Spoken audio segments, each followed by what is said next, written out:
Good evening. I think I'm audible. And so next we are moving to a very exciting program, that is cutting edge precision medicine in vasculitis. So here without delay we'll start, I think. So vasculitis is the disease of inflammation of vessels and multi-organ involvement. So here with us, ma'am, Dr. Ramanathan Pakodi. I think ma'am is not here around. So without delay, let's start. So first of all, I would like to call Dr. Chikasi Terao. Dr. Zay.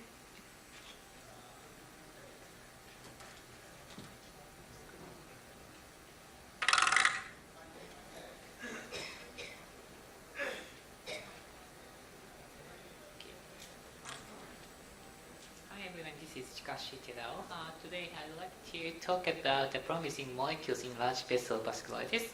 And while there are the two types of large vessel vasculitis, I'd like to focus on Takayasu arthritis today because I know that in India you have many chances to see patients with Takayasu arthritis. Oh, thank you. So as you know, the Takayasu arthritis was firstly reported from Japan by Mekito Takayasu in early of 20th centuries, and this disease is relatively rare. Even in Japan, we have a total of 5,000 to 10,000 patients in total, and interestingly, this disease is seen mostly in Asian populations, and this disease is female-dominant disease, and young onset of disease characterizes of this disease. And this disease also has the synonymous name of the pulseless disease due to the occlusion of the brachial arteries. And this Takayasu arthritis is one of the two types of large vessel vasculitis, and as you know, the continuous inflammation of the large vessels result in the occlusion of the large branches or even the aorta itself and result in the ischemia of the important organs. And histologically, it was also characterized by the presence of the giant cells like giant cell arthritis. And today, so I'd like to talk about the basically genetics findings supporting the critical molecules in Takayasu arthritis. When I get started, the research of Takayasu arthritis, several reports from Japan told that the HLB39 was also associated with Takayasu. However, no confirmational validation studies were reported, so I believe this is a part of the false positive results or misgenotyping of HLA-B39 alleles. And interestingly, B51, very famous HLA-B alleles to the Behçet disease, is not associated with Takayasu arthritis, and this is also true for the B52. Representative B allele to Takayasu arthritis is not associated with Behçet disease. And first, this is a bit old study, but taking advantage of the nearly 200 patients with Takayasu, we identified a novel HLA-B allele susceptible to Takayasu arthritis, that is the B6701. This allele is very unique to the East Asian population, especially in Japanese population. And I believe in India, you don't have the HLA-B67 allele. And as you can see here, for the HLA-B5101, we did not observe any evidence of the association with Takayasu. However, as reported, B5201, we found very convincing evidence of the associations. In addition to the HLA-B52, we found the significant associations of the B6701, and this was successfully replicated. And due to the rarity of the 6701, the associations, the effect size with rather stronger for the P67 than the P52.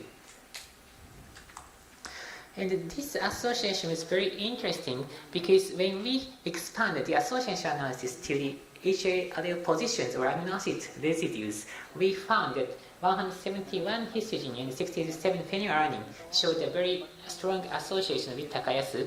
And this is quite intriguing because considering the total of more than 300 amino acid residues of HAB proteins, there are only 2 amino acids showing differences between 51 and B52, and this 67 is one of the 2 amino acid residues showing the difference between the 2 alleles. So indicating that maybe the HAB amino acid residue position 67 plays a very important role to distinguish Takayasu from the VHH disease susceptibility. Of course, it's not a very promising strategy to target HAB allele itself because for the carriers, almost all cells express this allele. However, it would be very interesting to know which kind of antigen was frequently presented by this allele. And we expanded the genetic association study to GBS, and we found that the IL-12B showed a very strong association with Takayasu with odds ratio around 2. This is very penetrating association considering the other susceptibility variants to the common complex diseases. And IL-12B encodes the common subunit of the IL-12 and IL-23.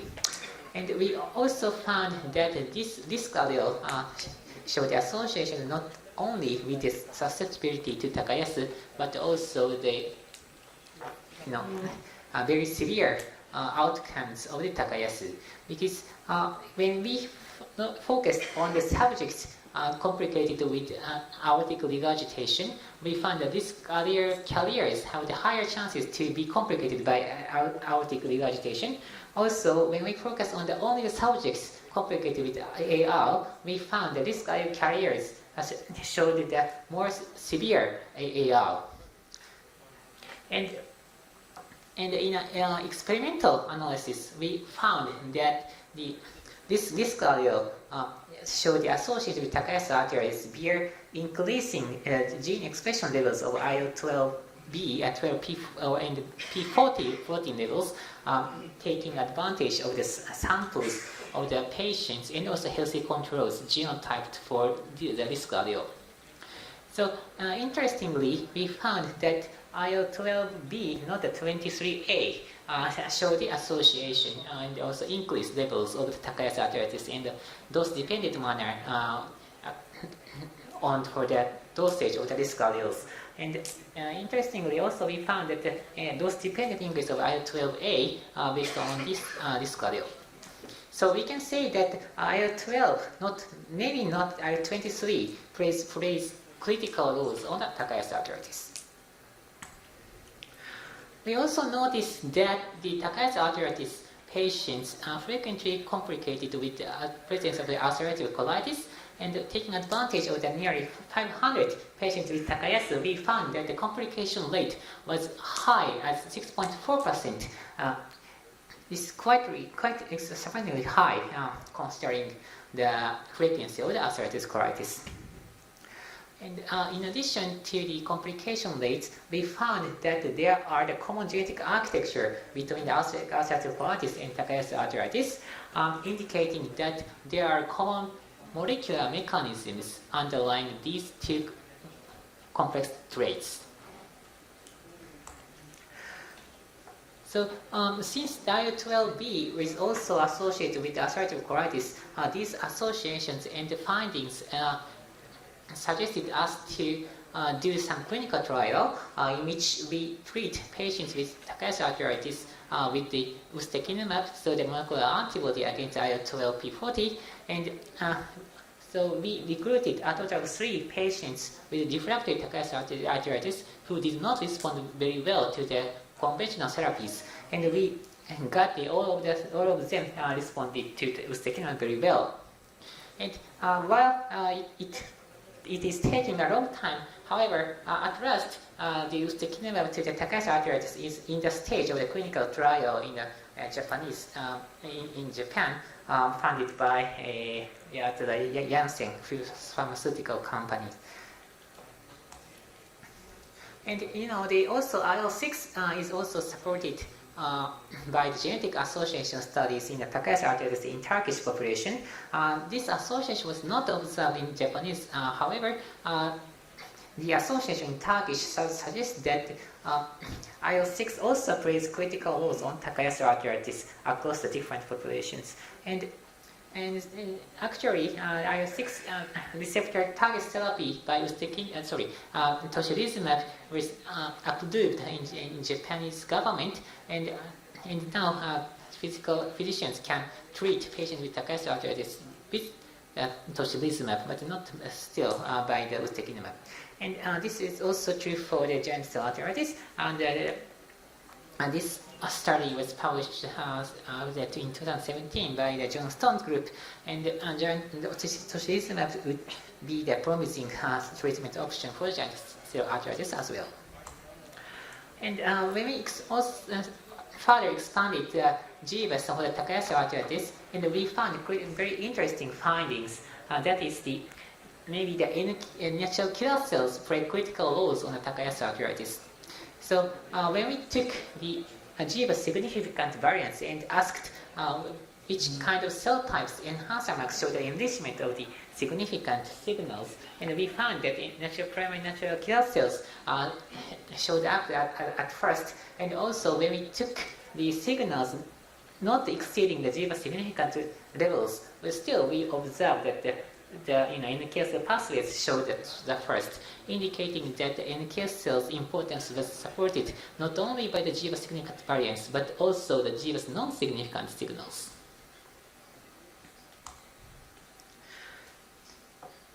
And also we found several interesting things for the Takayasu's HLA associations. One is the HLA-B52 showed a dominant effect on the susceptibility Takayasu. So when the subjects carried even one copy of this B52, they have the equivalent risk of the risk of the subjects carrying the two copies. And also we noticed that the top variant in the HLA-B region tagging the two HLA-B susceptibility alleles, B52 and B67. And so if we can genotype only this variant, then we can capture both the B52 and B67. And also this variant show the EQT effect of the MICB. So then what genetic showed us for the pathophysiology of Takayasu arthritis. So it means that there are a bunch of the GWAS significant signals, and it converged to the over-excitement of the natural killer cells, such as we found the CD16, and also the IL-12, and also the MICB things. So it seems that genetically stimulating the NK cell signals is associated with Takayasu arthritis, and also we found that the genetically decreased level of the PYK2, which induced the suppressive signals in NK cells, were impaired. It means that not only the stimulus but also the inhibition mechanisms of NK cells and the impairment of these machineries would result in the susceptibility to Takayasu arthritis. And I would like to share the recently reported interesting findings for the ulcerative colitis, because if Takayasu arthritis and ulcerative colitis are very similar diseases, then we can hit upon the idea that maybe the treatment option for the ulcerative colitis can be applied to the Takayasu arthritis. And recently, from Kyoto University, Masahiro Shiokawa et al. Reported quite sensitive antibody which can detect a patient with ulcerative colitis and distinguish UC from even the Crohn's disease. That is the anti-integrin alpha V beta 6 antibody. So I collaborated with Masahiro and asked him to quantify the levels of this antibody in Takayasu's arthritis patients, and we noticed that the Takayasu's arthritis patients complicated with ulcerative colitis showed a quite high proportion of this autoantibody. However, this was not true for the non-UC Takayasu arthritis, indicating that while there are substantial fraction common genetic components common between the two diseases, they are not exactly the same machinery. So we have to a bit cautious, not simply apply the old treatment option to of the ulcerative colitis to Takayasu arthritis. So as conclusions, genetics findings of susceptibility signals of Takayasu pinpoint therapeutic targets, and ulcerative colitis as a major complication of Takayasu with common genetic architecture but not completely the same. Targeting IL-12 P40 as a promising therapeutic option for Takayasu, and targeting IL-6 is a treatment option for large vessel vasculitis. Thank you for listening.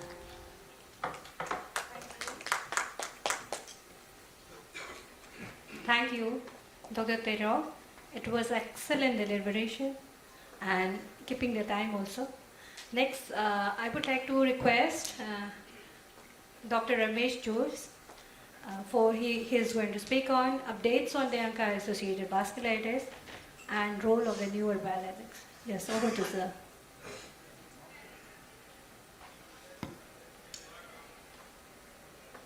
So, good evening everyone. At the end of the day, a tiring day, you've already heard about vasculitis from Dr. David Jain. So my job is to see that I don't repeat too many things what Dr. Jain already said today, and try to see if I can give you some new messages and some new things that are there that are probably not covered. There may be a couple of slides which are overlaps. So the first update, what I'm going to do is on new ways of using old therapies. So most deaths in vasculitis are not just due to the disease but due to therapeutics. And cyclophosphamide and steroids are known to increase mortality in vasculitis. And we have heard this about the Pexivas trial where low-dose corticosteroids were used, and Dr. David Jain was talking about this morning. And there was a new regimen after induction which suggested that if you use low-dose corticosteroids, the outcomes were not different. The primary outcomes were not different in those who were given either high dose or low dose. And also, serious infection rates were far, far less in patients who were given the low dose. And at 6 months, the overall cumulative dose was much less. But however, it is always nice to see trials duplicated. And if you have more data, similar data from another trial, it's always useful. And this was a new trial that was recently published, a Japanese RCT called the Low VAS trial.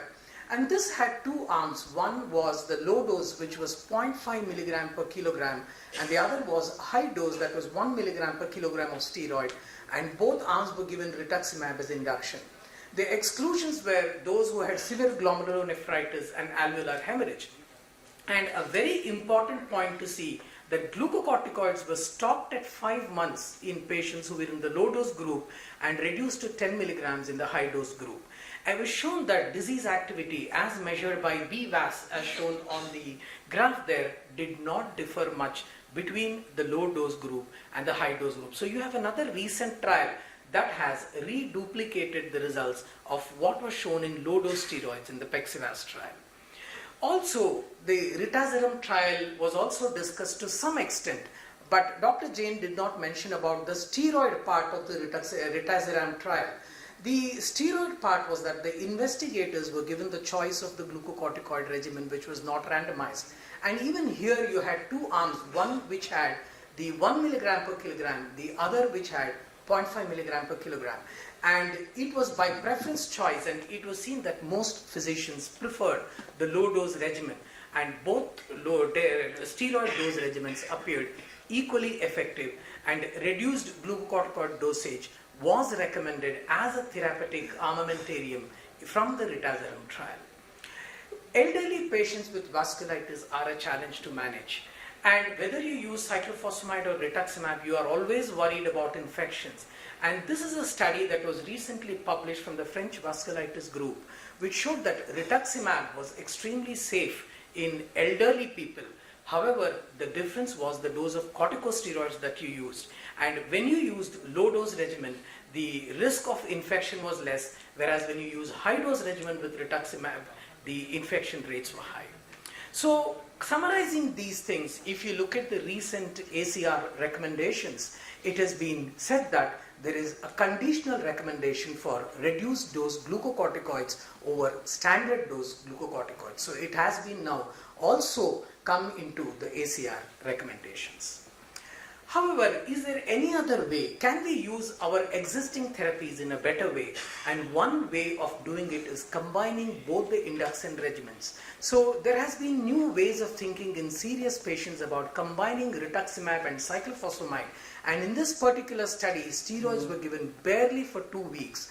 And it was shown that this was a very effective regimen in controlling vasculitis. If you look back into the rituximab trial, even here, cyclophosphamide was given for 3 to 6 months along with rituximab. 2 doses of cyclophosphamide was given in this trial. And hence, there is going to be results of the endurance trial, which is looking at a combination of low-dose cyclophosphamide, which is going to be 500 milligrams of cyclophosphamide, few doses combined with IV rituximab, 2 doses with very low steroids, which will be stopped very early. The rituximab was a new way of opening up treatment in relapsing disease, which Dr. David Jain showed the data today. 90% of patients achieved remission in the study. This was the largest study that looked at patients who had relapsing disease. It was shown that rituximab was far superior to azathioprine as a maintenance therapy. And finally, coming to the important question, I'm not going to discuss the Pexivas trial because this was done. But I will ask you this question: will you not do plasmapheresis if you have a patient in the intensive care based on the Pexivas trial? And that is what I want to answer today. We know about the MEPEX trial, which showed that the plasmapheresis made differences to the renal outcome, which was the primary outcome, and it was very useful in delaying ESRD. But what is the essential difference? Why did we get contrasting results with Pexivas? There were a lot of inherent differences between the two trials.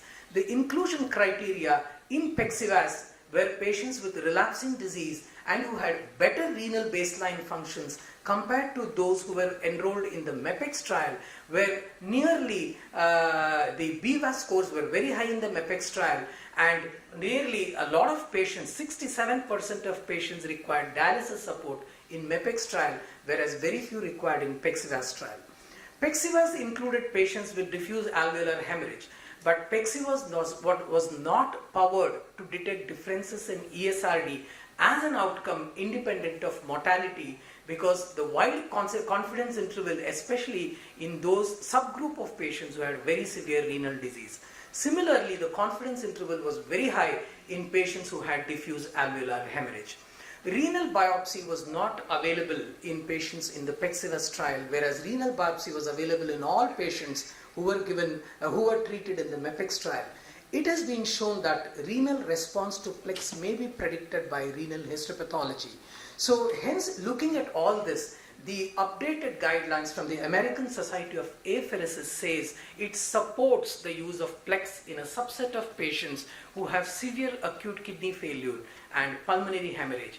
And if you look at the recent ACR 2021 guidelines, they do not recommend plasma exchange for all patients, but it has been shown that some decrease in progression to ESRD was observed even in the Pexivas trial, though it was not statistically significant, and hence ACR 2021 recommends plasmapheresis, especially if there is a rapid loss of kidney function.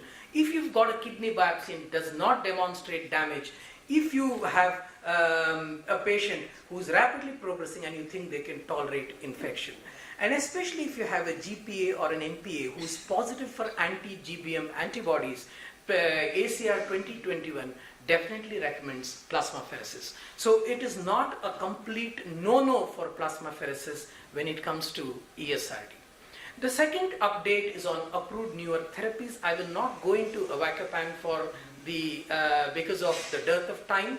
the important message that we got from the avacopan trial was avacopan was non-inferior to corticosteroids, and this was the first trial that met superiority criteria at week 52. You don't have too many trials that meet superiority criteria. So this is something that we should look for.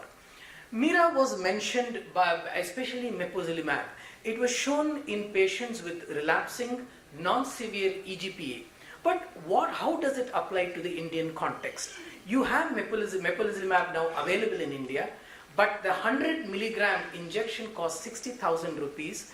There is a 1:1 buy one get one free offer, so it costs about 30,000 rupees per month.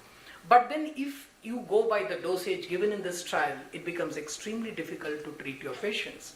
So this was a very recent publication, which was an observational study from the European EGPA study group, of which David Jane was also one of the authors. And they compared two different dosages. One was the 100 milligrams of mepolizumab, which is now available in India, versus 300 milligrams. And these were predominantly patients who had pulmonary, ENT and peripheral neuropathy. And it was shown that if you look at the BVAS, whether you give 100 or 300, the outcomes were equally good. So the take-home message for our Indian patients where economy is a big issue is that you can give 100 milligrams per month in our EGPA patients based on the European EGPA study group. High response was seen in ANCA negative patients. Finally, the last part of my talk in the last 5 minutes is going to be about novel and future therapies. What will vasculitis therapies look like in the future? The many target molecules are being studied in vasculitis. We only know about rituximab till today and complement receptor inhibition through avacopan. Proteasome inhibition is being targeted. BAFF is being targeted through belimumab. T-cell inhibition through abatacept, and C5a inhibition through vilobelimumab. So there are many targets that are coming up. The first trial, which was the Brevas on belimumab, did not show a difference in the relapse rate. But just look at this trial closely. The study was truncated and it did not enroll its initial target of 300 patients.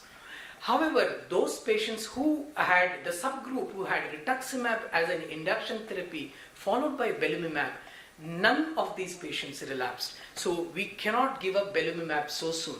Hence, there is an ongoing study called Comrevas, which is going to be looking at rituximab and belimumab combination in PR3 vasculitis.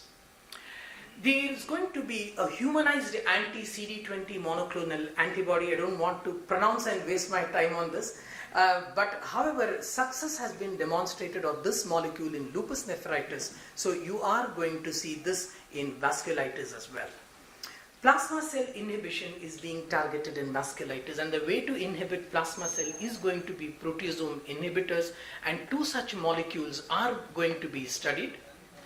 Co-stimulatory blockade with abatacept, because there has been some open label series showing benefit of abatacept in non-severe relapsing GPA, and hence Abrogate is a trial that is looking at abatacept for the treatment of relapsing non-severe GPA. Then there are going to be many other targets, downstream targets like spleen tyrosine kinase, cathepsin, netosis, monoclonal antibody that is going to target only the complement C5a and not its receptor. IL-6, there are some case reports of tocilizumab being effective, reporting complete and sustained remission in patients with refractory severe ANCA-associated vasculitis. And it has been shown that serum IL-6 levels are elevated in ANCA-associated vasculitis, and they're expressed in sites of inflammation on renal biopsy. So tocilizumab is also going to be studied, and if this is studied and proves to be a useful therapeutic target, we will have one more drug that we are already familiar with as in our therapeutic armamentarium. Finally, what is going to be new in EGPA? There is going to be two new molecules, two RCTs are coming up in EGPA. One is a humanized version of anti-IL-5 called reslizumab, and the other one is an anti-IL-5 receptor humanized antibody, and the trial is called Mandara trial. This is called benralizumab. The mepolizumab has been studied in those with relapsing non-severe disease. We don't have data in those with severe EGPA. So that is going to be studied. And we also have a short-term data for mepolizumab. So we need long-term studies. So IL-5 therapies are going to come in a big way in EGPA. And there is also going to be a combination of the receptor inhibition plus mepolizumab inhibition, IL-5 molecule inhibition. So there is going to be combination drug inhibition, and that is also going to be studied. So what I have tried to summarize in these 15 minutes is to give you what is practical from a plasmapheresis point of view. I don't think we should condemn plasmapheresis yet. It is still a useful solution if you look at patients with very severe disease as seen through the MEPEX trial. So careful patient selection is important.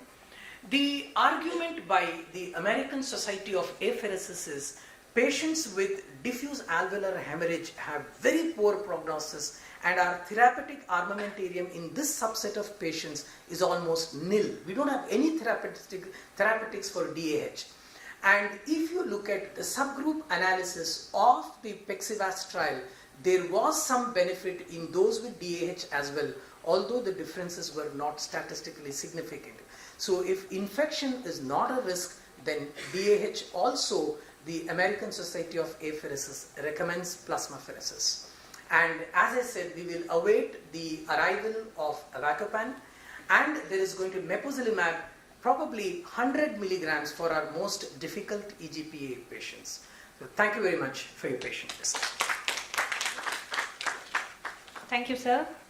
It was presenting absolutely like ulcerative colitis, and I did not know there are those kind of presentations until I went through literature that EGPA can actually present like UC. The question is that you, Takayasu and EGPA also you said is a granulomatous disease, whereas ulcerative colitis is, Crohn's is actually a granulomatous disease. So how do you explain that? And the question for Ramesh for you was the small molecules. I've been using a bit of TOFA in limited GPA, adding to methodex, and it seems to be working well. There's also some data, I'm sure you give a comment on that. Okay, so regarding the complication between the EGP and Takayasu, actually in my data set, I haven't noticed that that complication in our data set. I don't know the reason, but regarding the complication between the ulcerative colitis and Takayasu, this our study was not the initial study to report this complication. When you do the literature search in PubMed or something, so at that time we conducted this study, we found more than around 50 case reports of this complication, indicating that this was not very unique to our data set. And the point here is that I believe that this complication rate is not that high, around 6%. And even in the university hospital, on average, we see just a total of 20 patients with Takayasu. So we can find just the single complication of the ulcerative colitis and Takayasu, and researchers should think that we can report this as a case report or something, and this accumulation would compose of this 50. So I do not think that there is a substantial overlap of the genetic associations, but the EGPA genetic study is not that much. So maybe you have to do a bit more to dig in this complication. Thank you. Sapan, regarding your question about tafastinib, yes, there are some case reports in non-severe GPA. I don't have any personal experience, I haven't used it, but yes, as you said, there are some definite case reports. I had one question for you. What about tafastinib in Takayasu? Because we have had patients who have been resistant to IL-6 inhibition, and beyond IL-6 inhibition we don't have anything. We've tried anti-TNF, but our response has not been great with anti-TNF therapies either. So what's your take on tafastinib in Takayasu? Yeah, it's a very important question. And regarding the usage of the ustekinumab, we sometimes observe that we need more dosage of those secukinumab than are those used for the Crohn's disease, for example. So, but the point is that this is very expensive. So I hope that Janssen to reduce its cost or biosimilar would be a promising option. Hello. Can I take your? I think your question was tofacitinib, right? Tofacitinib. Yes. So there is data, Ramesh, about 30 patients.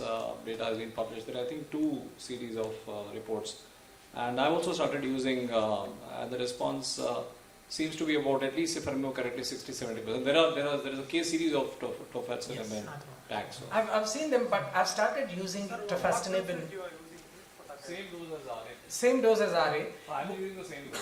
You see the inflammatory response is good, your CRP comes down, but I haven't still imaged those patients so yet. we still need to So follow that. as we start using the tofacitinib, we will know combination method. Yeah, whether I it helps in imaging.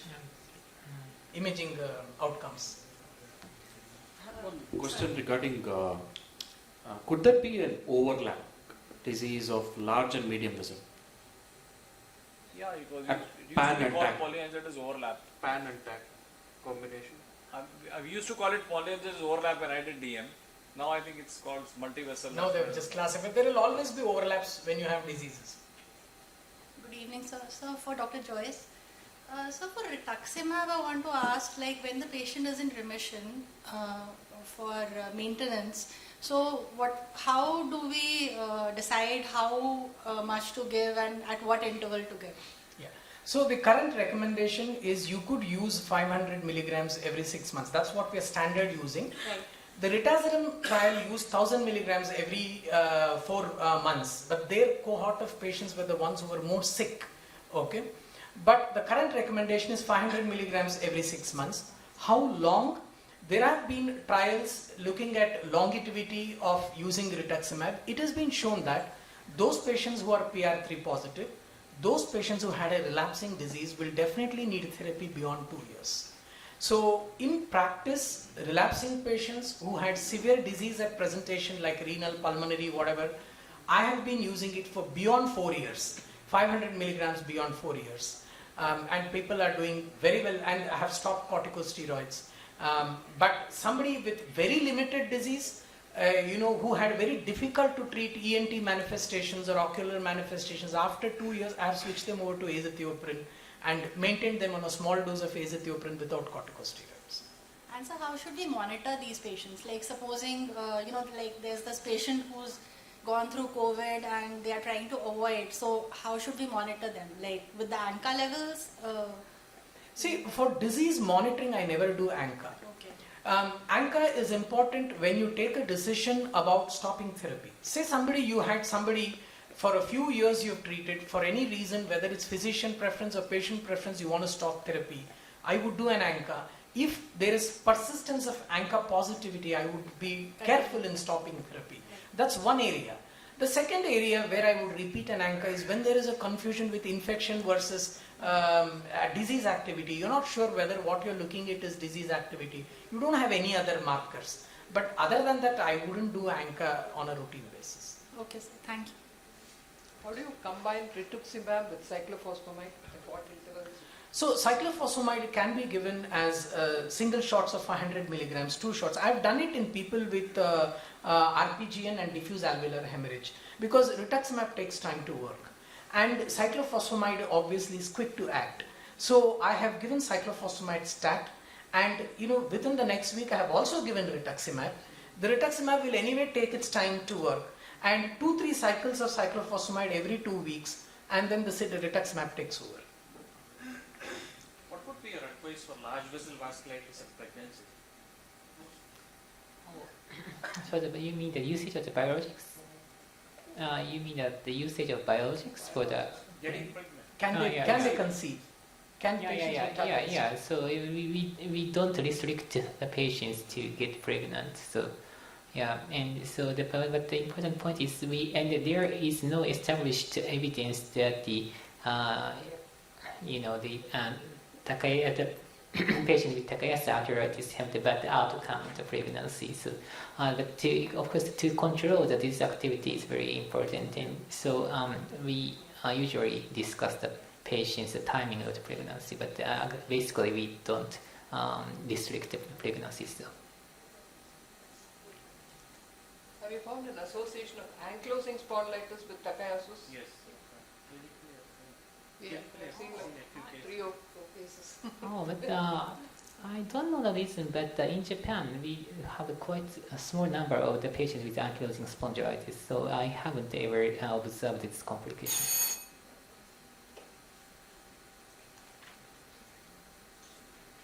Any more questions? Yes? So this is for Dr. Joyce. So when you give this rituximab at regular 6-monthly intervals for 3 to 4 years, patients are in remission. How frequently do you check the IgG levels? Just prior to the infusion. And after, If your IgG levels are above 500, your risk is very less. If it's less than 300, then obviously your risk of infection is more. So obviously it's not just about the absolute levels. You have to look at their basic inherent risk, whether you still got them on corticosteroids and any comorbidities that would also enhance the risk of infection. And if you think that the levels are very low, less than 300, then I would use intravenous immunoglobulins, then followed by the maintenance rituximab. so do you give the Ritux for about a year, 2 years, and then check the immunoglobulin levels? No. Before every infusion? Before every infusion. Before every infusion, after the first 2 doses, when you want to do the next infusion, the maintenance regimen at 6 months, I do the immunoglobulin G, and if the IgG is normal or above 500, I feel more comfortable. If it's less than 500, I assess the patient whether there is any increased risk. If it is less than 300, then the risk is very high. Thank you. So how often you do CD19 matches? I don't do at all. I don't do at all. There's a lot of it in neurology practice that neurologists do a lot of CD19. I don't understand what's the rationale in doing it, but I don't think any of us rheumatologists do it.